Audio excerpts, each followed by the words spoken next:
we need to know how do we select the source needed for obtaining the energy in its usable form. Okay, तो देखो, consider the various options we have when we choose a fuel for cooking our food.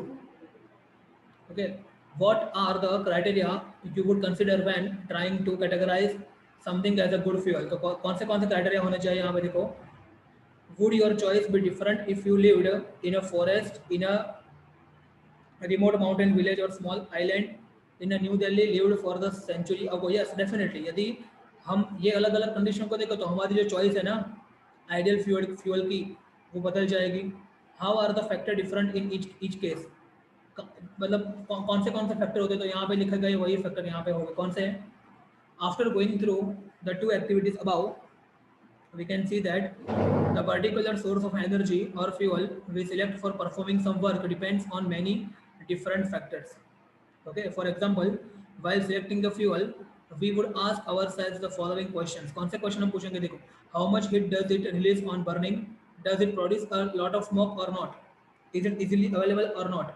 Can you think of three more relevant questions to ask about a fuel? Given the range of the fuel we have today, what are the factors which would limit our choice when it comes to a particular task like cooking our food? Would the fuel selected also depend on the work to be done? For example, would we choose one fuel for cooking and another for heating the room in the winter? We could say then that a good source of energy would be which would be do a large amount of work per unit volume और मास. देखो यहाँ पे हमने देखा ना, इसको बोलते हैं कैलोरीफिक वैल्यू. क्या बोलते हैं इसको? Calorific value. ये पहले हमने देखा ना कि उसका वॉल्यूम कम होना चाहिए, ये है ना, उसका वॉल्यूम कम होना चाहिए, अमाउंट लेस और आउटपुट ज़्यादा होना चाहिए. ठीक है, उसको बोलते हैं कैलोरीफिक वैल्यू. क्या बोलते हैं? Calorific value. Calorific value. ठीक है, मतलब कि किसी अलग अलग जैसे कि मान लो कि मैंने हाइड्रोजन लिया एज अ फ्यूल, मान लो कि मैंने लिया वुड एज अ फ्यूल, मैंने लिया यूरेनियम एज अ फ्यूल. ठीक है, then I took petrol as a fuel. और सबका कितना लेना है? 1 मीटर क्यूब लेना है. कितना लेना है? ऐसे 1 metre cube. I hope 1 metre cube समझते हो आप. ठीक है, सबका कितना लेना है? 1 मीटर क्यूब. सबके सब सेम अमाउंट में लेने हैं. ठीक है, और सेम अमाउंट मतलब कि 1 मीटर क्यूब सबके सब हमने लिए, उसमें से कितनी एनर्जी जनरेट होती है, जितनी एनर्जी जनरेट होगी उसी को क्या बोलेंगे? उसकी कैलोरीफिक वैल्यू. ठीक है, तो जितनी कैलोरीफिक वैल्यू ज़्यादा होगी उतना उसका मतलब क्या? कम अमाउंट में हमको ज़्यादा एनर्जी मिल रही है. समझ में आ रहा है? तो ये दिमाग में रखना आप. ओके, तो which would do a large amount of work per unit volume और मास, और इसी को बोलते हैं कैलोरीफिक वैल्यू. ठीक है, सबसे अच्छी कैलोरीफिक वैल्यू किसकी है? हाइड्रोजन. किसकी है? हाइड्रोजन. Remember it. ठीक है, हाइड्रोजन जो है ना उसकी कैलोरीफिक वैल्यू कुछ 10,500 जूल पर केजी, इतनी कैलोरीफिक वैल्यू है. मतलब पर केजी इतनी एनर्जी हमको मिल जाती है, इतना जूल एनर्जी मिल जाती है. ठीक है, बी इजीली एसेसिबल. एसेसिबल होना चाहिए इजीली. क्या हुआ? बी इजीली एसेसिबल होना चाहिए. ठीक है, ज़्यादा भी प्रॉब्लम क्रिएट करता नहीं होना चाहिए, इजीली एसेसिबल होना चाहिए. Be easy to store and transport. ठीक है, उसको स्टोर कर सकते होने चाहिए, transport. And perhaps most importantly the economical. Most economical होना चाहिए. यदि इतनी फैसिलिटी है तो कोई प्रॉब्लम नहीं है इसके अंदर. ठीक है, इतनी फैसिलिटी होनी चाहिए. तो देखो इसके ऊपर क्वेश्चन में भी यही है, what is a good source of energy, what is a good fuel, है ना. And if you could use any source of energy for heating your food, which one would you use and why? कौन सा use करते हैं हम? CNG use कर, LPG use करते हैं हम, लिक्विफाइड पेट्रोलियम गैस. क्यों? बिकॉज उससे हमारा जो एलपीजी हम क्यों यूज करते हैं? बिकॉज उसके अंदर धुआं बहुत कम होता है, पॉल्यूशन बहुत ही कम होता है, और उसके अंदर से हमको एनर्जी बहुत अच्छी मिल जाती है. तो that is the reason we use LPG for the cooking of the food. Okay, तो ये सिंपल क्वेश्चन है, आप लोग देख सकते हो. उसके बाद है कन्वेंशनल सोर्सेज ऑफ एनर्जी. समझना ध्यान से, यहाँ पे कन्वेंशनल सोर्सेज ऑफ एनर्जी. देखो कन्वेंशनल का मतलब क्या होता है समझना. कन्वेंशनल ये वर्ड जो है ना, कन्वेंशनल, कन्वेंशनल का मतलब होता है जो कि हम बहुत पुराने समय से यूज़ करते आते हैं वो. ठीक है, बहुत ही पहले से हम जिसको यूज करते हुए आ रहे हैं, कन्वेंशनल, ठीक है, कन्वेंशनल मतलब बहुत पहले से ही, since so long, since so long we have been using, we have been using, ठीक है, दैट इज कॉल्ड कन्वेंशनल, ठीक है, कन्वेंशनल, समझ नहीं। तो कन्वेंशनल एनर्जी सोर्सेस, कौन से सोर्सेस हम, एनर्जी सोर्सेस हम पहले से यूज करते आते हैं? तो आप बोलोगे सर सन, सन की एनर्जी पहले से यूज करते आते हैं, विंड की एनर्जी पहले से यूज करते हुए आ रहे हो, है ना। तो ये सब जो है एनर्जी सोर्सेस है ना, वो क्या हो गए, कन्वेंशनल एनर्जी सोर्सेस हो गए, ठीक है। और उसके सामने क्या है, नॉन कन्वेंशनल। नॉन कन्वेंशनल मतलब क्या, जो अभी अभी हमने यूज करना स्टार्ट किया, पुराने समय से नहीं हुए, वो नॉन कन्वेंशनल। तो नॉन कन्वेंशनल में कौन आएगा, अभी अभी मतलब थोड़े समय पहले, तो सबसे इंपॉर्टेंट आएगा उसमें फॉसिल फ्यूल्स। कौन आएगा, fossil fuels. I hope you understand the terms fossil fuel, है ना। What is fossil fuel? तो बहुत साल पहले आपको मालूम है क्या हुआ था, ये जो अर्थ है उसके ऊपर जितने भी एनिमल्स, जितने भी एनिमल्स या तो फिर जितने भी ट्रीज वगैरह थे, तो क्या हो गया, वो जमीन के अंदर ऐसे डब डब गए, जमीन के अंदर अंदर डब गए और मर गए वहाँ पे। और फिर क्या हुआ उनका डीकम्पोजिशन, क्या हुआ उनका डीकम्पोजिशन, ठीक है। और डीकम्पोजिशन होने के बाद ये जो एनिमल्स थे ना, वो किस में कन्वर्ट हुए, पेट्रोलियम में कन्वर्ट हुए, पेट्रोलियम में कन्वर्ट हुए। और ये जो ट्रीज वगैरह थे वो किस में कन्वर्ट हुए, कोल। और इनके ऊपर क्या है, नेचुरल गैस, क्या है उनके ऊपर, नेचुरल गैस। और ये जो चीज़ है ना उसको बोलते हैं फॉसल फ्यूल्स। क्या बोलते हैं उनको, फॉसल फ्यूल्स बोलते हैं, ठीक है। तो ये फॉसल फ्यूल्स जो है वो हमने अभी अभी थोड़े साल पहले यूज़ करना स्टार्ट किया है, 200 300 400 साल पहले यूज़ करना स्टार्ट किया है। उससे पहले हम इसको यूज़ नहीं करते थे। तो इसको बोलते हैं non conventional sources, non conventional sources of energy. समझ में आ गया, यहाँ तक डिफरेंस समझ में आ गया आपको, मालूम है बहुत कुछ नया नहीं है आपके लिए ये। तो conventional and non conventional sources of energy क्या है पता होना चाहिए, conventional sources and conventional and non conventional sources of energy पता होना चाहिए, ठीक है। अभी समझते हैं, देखो बुक में समझते हैं वापस से। बुक में इतना घुमा फिरा के यहाँ पे दिया है कि आपको मालूम होगा ना, फिर भी आप बोर हो जाओगे, ऐसा यहाँ पे दिया है, ओके। चलो पढ़ते हैं। देख, in ancient time, wood was the most common source of the heat energy. The energy of the flowing water and wind was also used for limited activities. पहले के जमाने में, ठीक है। देखो यहाँ पे वॉस लिखा है, वॉस कौन सी चीज, the energy of flowing water, बहता पानी, और विंड, वो भी पहले के जमाने में थोड़े बहुत अमाउंट में यूज की जाती थी। Can you think of some of this uses, ठीक है। Flowing water and wind, wind का यूज़ क्या था भाई, कपड़े सुखाने के लिए यूज़ था। फिर विंड से वो मालूम है आपको, ये लास्ट में विनोइंग करते हैं ना फार्मिंग में, विनोइंग, ठीक है, उससे ये सब विनोइंग होता है, ठीक है।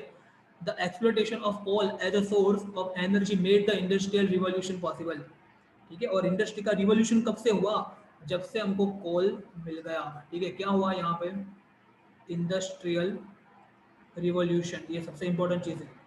इंडस्ट्रियल रिवॉल्यूशन हो गया जब से कोल पिक्चर में आया तब से, ठीक है। और फिर नई नई चीज स्टार्ट हुई, ओके।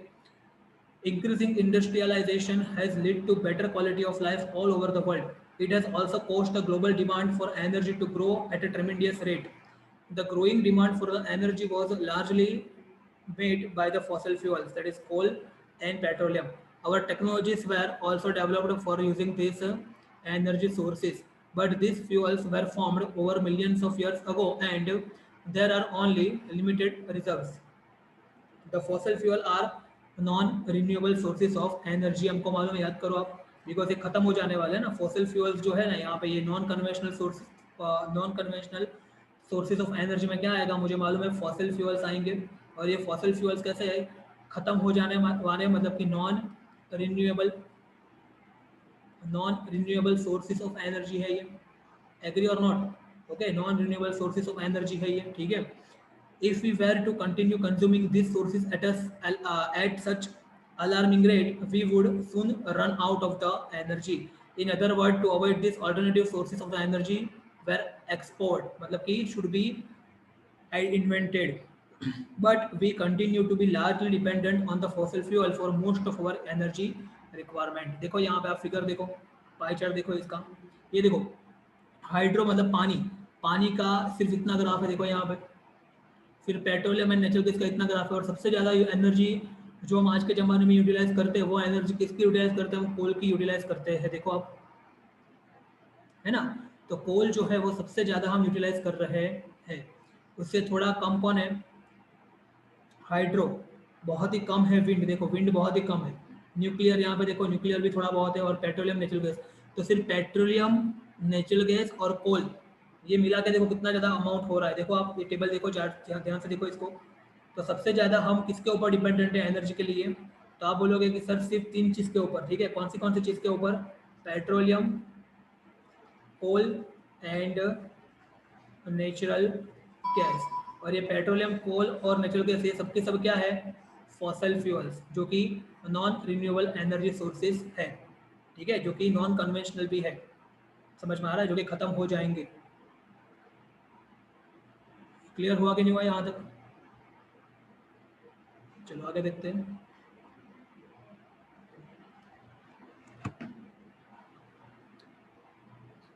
एक मिनट।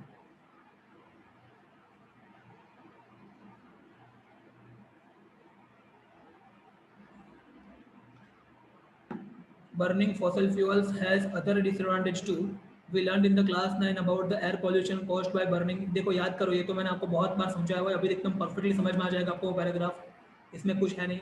देखो हमको मालूम है कॉल कॉल के अंदर कार्बन होता है, ठीक है। इवन जो पेट्रोलियम, पेट्रोल वगैरह होता है ना, जो कि पेट्रोल वगैरह से बना, उसके अंदर भी कार्बन होता है, नाइट्रोजन होता है, सल्फर होता है। और ये सारे के सारे क्या है?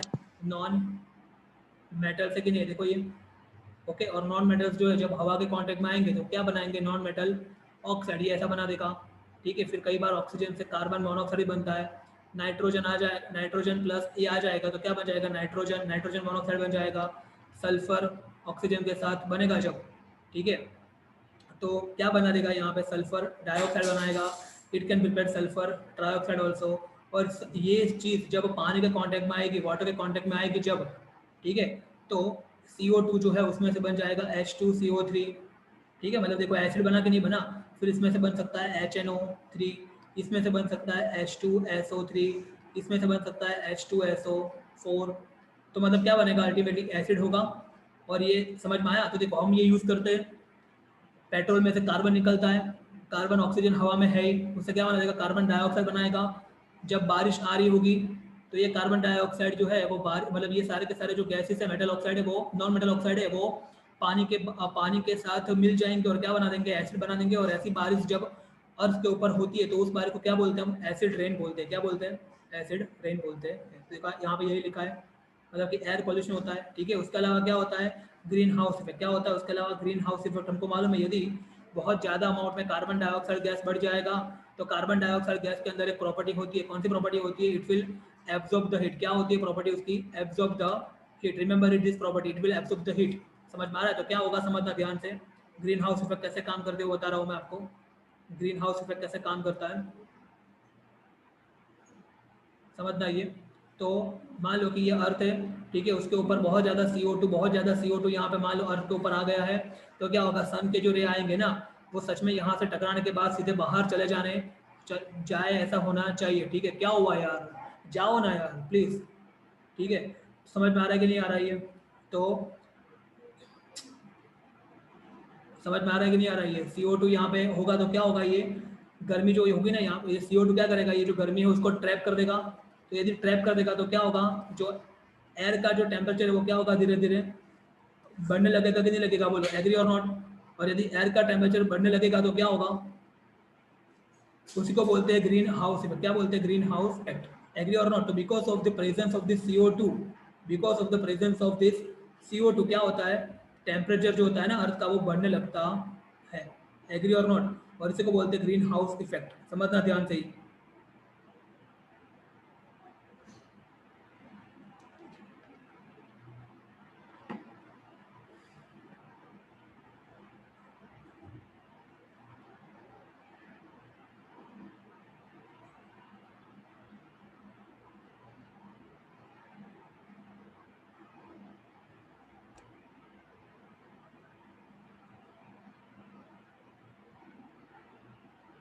ओके, तो burning of fossil fuels has other disadvantage too. We learned in the class 9 about the air pollution caused by burning of the coal or the petroleum product. The oxide of the carbon, nitrogen, sulfur that are released on burning of the fossil fuel are acidic oxide. This leads to the acid rain, which affect our water and soil resources. In addition to the problem of the air pollution, recall the green house effect, ये भी मैंने आपको समझा दिया। तो carbon dioxide क्या करता है? कार्बन डाइऑक्साइड यही करता है कि गर्मी को ट्रैप कर लेता है हवा में, किसको? हीट को, ठीक है। और ये हीट को जो है ना जमीन के बाहर, मतलब अर्थ के बाहर जाने देता नहीं।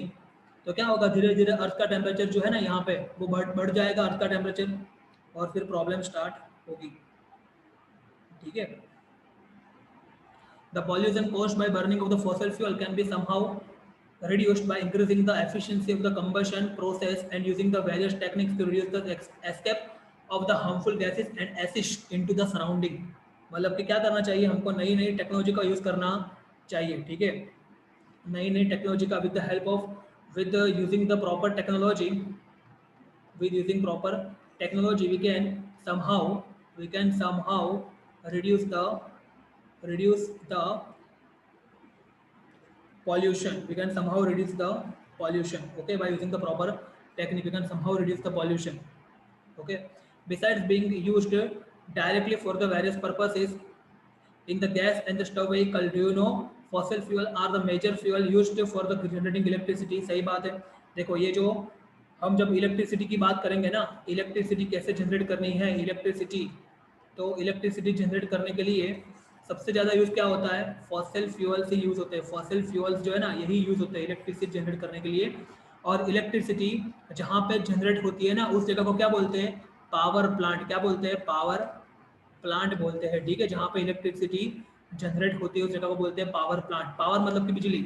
और अलग अलग तरह के पावर प्लांट होते हैं। पावर प्लांट जो है ना अलग अलग तरह के होते हैं। कौन से तरह के?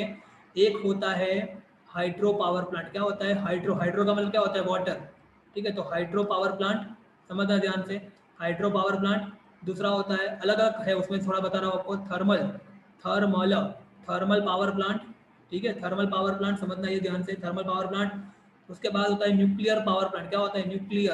न्यूक्लियर पावर प्लांट, ठीक है।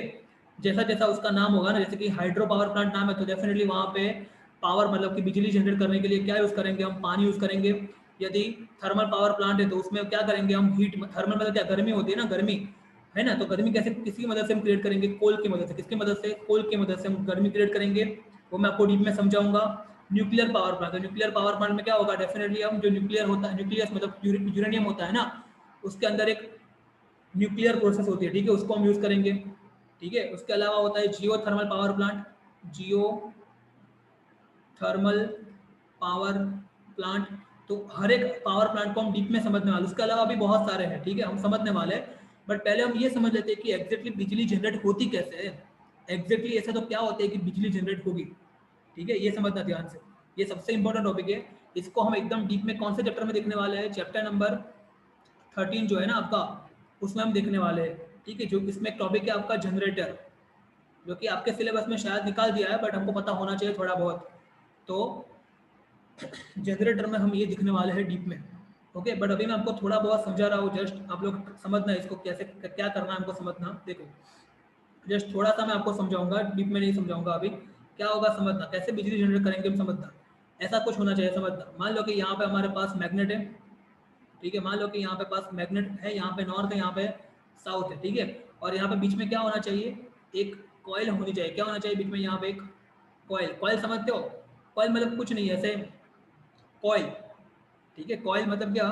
कोई भी वायर लो, कोई भी, मान लो कि आपने एल्यूमिनियम या कॉपर का वायर लिया है, उसको ऐसे गोल गोल गोल लपेट दो, ठीक है, ऐसे करके कर दो, तो ये हो गई आपकी कॉइल। समझ में आ रहा है कि नहीं आ रहा?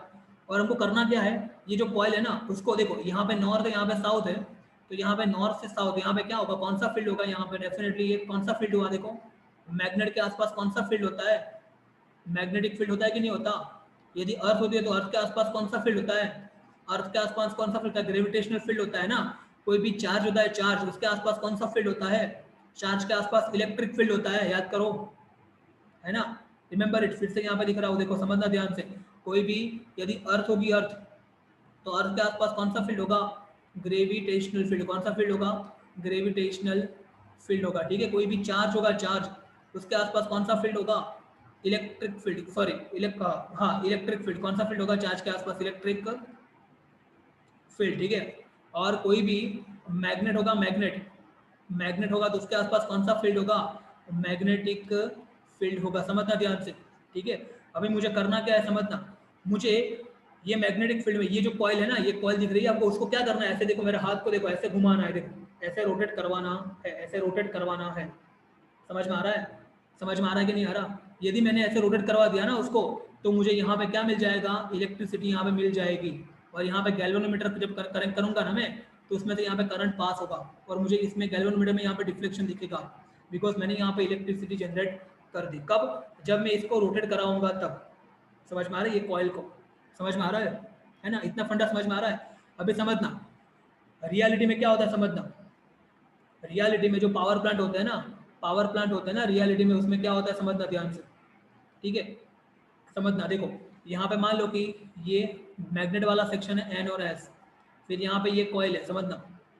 ठीक है, ये ऐसे करके कॉइल है। ठीक है, एक सेकंड, थोड़ा थोड़ा उल्टा मैं ड्रॉ कर रहा हूँ, समझना, आपको समझ में आया?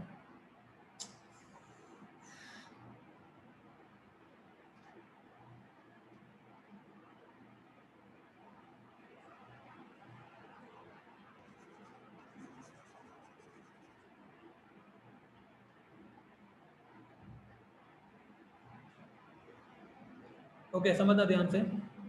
North and south. ठीक है, यहाँ पे हमारे पास मान लो कि एक कॉइल है। ठीक है, ये कॉइल किस में रखी है मैंने?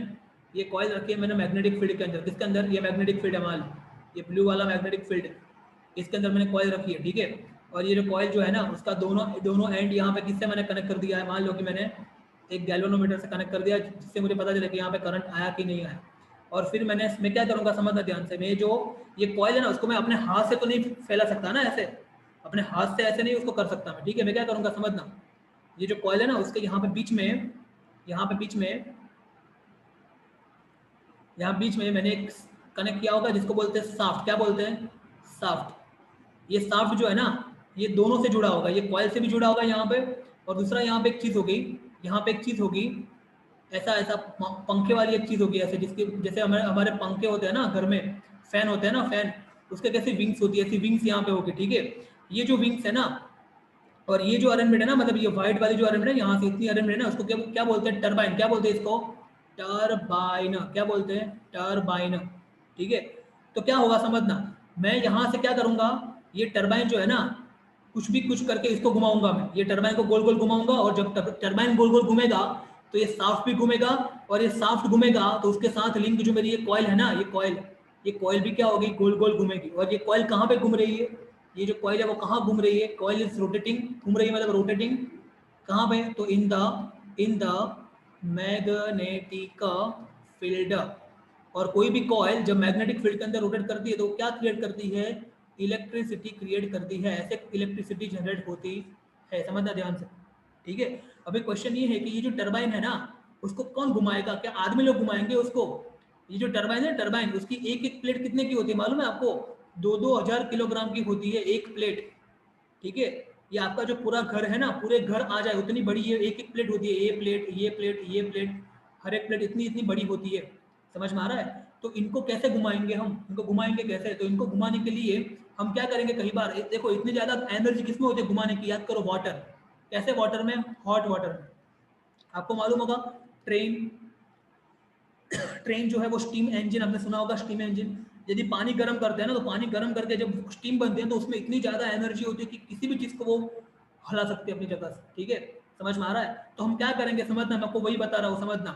ये मैंने आपको ऊपर अलग अलग पावर प्लांट बताया, देखो मैंने यहाँ पे आपको अलग अलग पावर प्लांट दिखाया, यहाँ पे मैंने आपको थर्मल पावर प्लांट दिखाया, देखो थर्मल पावर प्लांट। तो थर्मल पावर प्लांट में हम क्या करेंगे समझना ध्यान से। थर्मल पावर प्लांट में अगर हम क्या करेंगे, हम यहाँ पे एक एक ऐसा बॉक्स होगा। ठीक है, उसके अंदर हमने क्या स्टोर किया होगा? पानी। क्या स्टोर किया होगा? पानी स्टोर किया होगा। और नीचे क्या होगा? यहाँ पे कोल। क्या होगा? कोल। कोल। ठीक है, वो कोल से क्या होगा? पानी गर्म करेंगे, और पानी इतना गर्म करेंगे, इतना गर्म करेंगे कि उसके अंदर बहुत ज्यादा एनर्जी आ जाएगी। और फिर वो जो गरम गरम पानी है ना, वो गरम गरम पानी है ना, उसको यहाँ से एक पाइप थ्रू किसके ऊपर डाल देंगे? यहाँ से ये दिख रहा है, टरबाइन की प्लेट दिख रही है आपको, टरबाइन की जो प्लेट है ना यहाँ पे, उसके ऊपर डाल देंगे तो टरबाइन की प्लेट घूमेगी, टरबाइन घूमेगा, टरबाइन घूमेगा तो शाफ्ट घूमेगा, और शाफ्ट घूमेगा तो कॉइल घूमेगी, और कॉइल घूमेगा तो यहाँ से हमको इलेक्ट्रिसिटी मिल जाएगी, और फिर वो यहाँ से हम जो ऐसे खंभे होते हैं ना, ऐसे ऐसे ऐसे खंभे जो होते हैं ना यहाँ पे, याद करो, वहाँ से हम ऐसे ऐसे उसको दूर ले जाएंगे। समझ में आ रहा है कि नहीं आ रहा? तो यहाँ पे ऐसे खंभे आएंगे, और तो यहाँ से हम इसको दूर ले जाएंगे। तो that is how all the system works. समझ में आ रहा है? तो देखो यहाँ पे हमने क्या किया, एक्चुअली कोल मतलब कोल से का यूज किया ना, तो ये जो पावर प्लांट इसको बोलेंगे थर्मल पावर प्लांट। समझ में आ रहा है? मान लो कि दूसरा कोई ऑप्शन है हमारे पास, ये टरबाइन को घुमाने के लिए, टरबाइन को रोटेट करवाने के लिए है हमारे पास, और भी एक ऑप्शन हमारे पास है। कौन सा ऑप्शन है समझना, मैं आपको दिखा रहा हूँ। मान लो कि मैं बात करता हूँ